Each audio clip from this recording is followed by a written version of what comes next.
I don't mind saying I'm a young baby boomer. I'm 60 years old. I just turned 60 last year, and I'm loving life, and I can have some perspective and some wisdom over my life now, especially when I'm talking with younger friends, to be able to see how even some of the things I thought were negative in my life have shaped to help me get to where I am today, which is a really happy guy. So I grew up in Pennsylvania, and most of my life was spent in this state capital. I'll tell you where it is in a minute, but if you want to be, maybe you know where that is. It's on the Susquehanna River, so if you want to type in your guess to the other people that are tracking the conversation. I spent most of my life on the west shore of the Susquehanna River, facing the capital of the state, which is Harrisburg. It's not Philadelphia, it's not Pittsburgh, Harrisburg, Pennsylvania. And my dad moved us to the suburb we lived in, which was called Camp Hill, in 1968, in the middle of a lot of civil rights unrest. I wasn't tuned into that as a kid. I remember the lunar landing. I remember a lot of things happening in Camp Hill. But what I didn't know a lot about was Harrisburg. My dad didn't want us to go to Harrisburg because that's where black folks lived. We lived on the west shore of the Susquehanna, which to this day is called the White Shore. It's slang for it. It's not a very nice way to refer to it, but it's still a pretty homogeneous suburb of Harrisburg.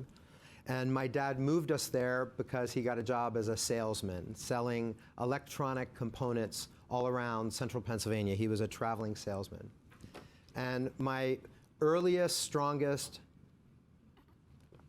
memories of my dad was when he would come home from work and sit at the dinner table and talk about the people that he had called on during the day. And maybe it would be helpful if I just showed you a photo of my dad. That's a joke. That's not a photo of my dad. That's Archie Bunker from the show All in the Family. If you don't know who Archie is, you can do a quick Google search if you're a younger person or you're not from the US. But my dad was, I would say, a lovable bigot. And that's how people described Archie. So he would sit at the dinner table and he would tell negative stories about anybody he called on that wasn't like him, that wasn't a white, straight, able-bodied Christian man, specifically Lutheran man. And so I have these memories. I can look back in hindsight and know that every time he told a negative story about a female customer that he called on, and he always did, I opened a file folder in my mind and put that negative piece of data about women in business in that file folder. If he called on an ethnic minority, not so common back in the 70s, but I would open up a file folder because he did not like dealing with anybody that wasn't white. He imitated disabled people he called on. He definitely imitated who were probably gay customers he called on. And my brother would laugh. My mom would not really have a reaction. I didn't know what to make of these comments. They went into my file folders. We would be on the highway a lot, driving on the way to my grandparents, and every single time he passed a car accident that involved a female driver, or if a woman was driving faster than him on the Pennsylvania Turnpike, which she would have to be driving very fast because my dad had a lead foot, he would always say, kind of a trademark, he would have a little trope for any group. He said the same things over and over again. And the trope he had for women drivers was they shouldn't even let them have driver's licenses.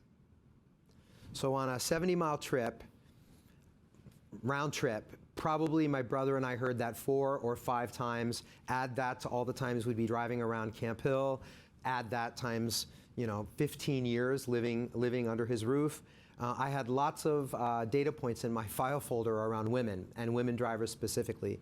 So I'll fast forward. I go to college, I go to graduate school, I work in higher education for 10 years. I've been doing this work for 27 years, working with organizations around culture and people.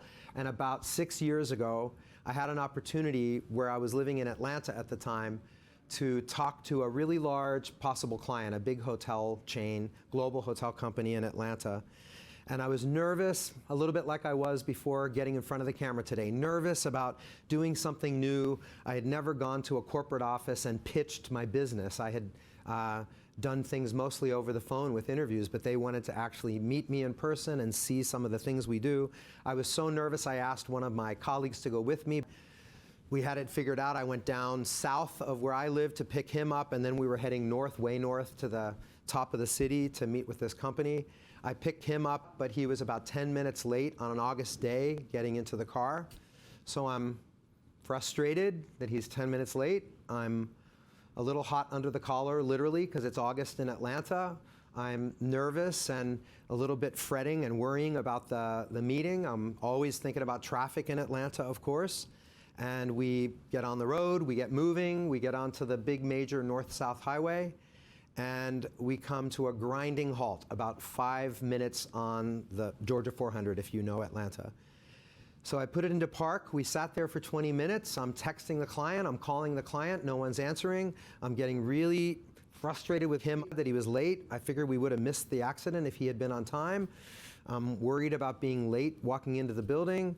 I wasn't thinking about the accident. I was thinking about me, myself, us, the business. Finally, the traffic starts moving. We pass the two-car accident on the side of the road where two women are talking to the police officer. We get moving, we get moving. We get onto the location. We do our meeting. It went very well. We're in a really good mood coming back south on the highway.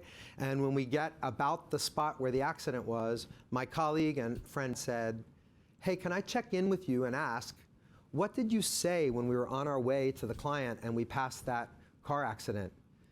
And I looked at him and I go, "I don't think I said anything. What did I say?" And he goes, "No, you said something." And I said, "What was it?" He goes, "Well, you mumbled under your breath something about women shouldn't be allowed to have driver's licenses." So I remember it really clearly. This wasn't always an easy story for me to tell, but I remember at the time denying that I said it, blaming him for being late, trying to push it over to my dad that it's not my enlightened point of view that women are bad drivers.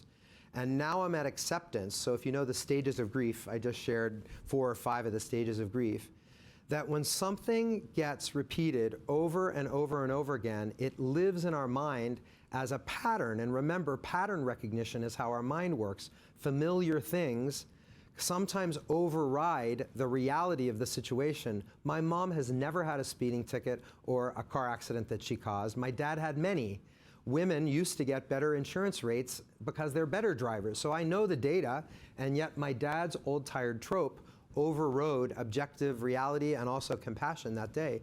And I share that story pretty frequently in our workshops and our trainings and our speeches to let you know that this is an extremely human phenomenon, to have bias, to have these patterns that live in our mind, and for them to enter into our thinking, our behavior, our decision making, and especially when we're people managers, people who manage the efforts of others, those tropes, stereotypes, invisible biases can influence the way we're making decisions about people's careers, their hiring, their promotion, their pay, who gets listened to in meetings. We'll double down on that in a little while. I think it's a significant thing for leaders like yourselves to understand more about so that you can show up as a more inclusive leader. So thank you for indulging me in my traffic story. I think we all, if we were honest, have had moments like that. Whether we've said it or thought it, it's a human phenomenon. Thanks for listening to mine.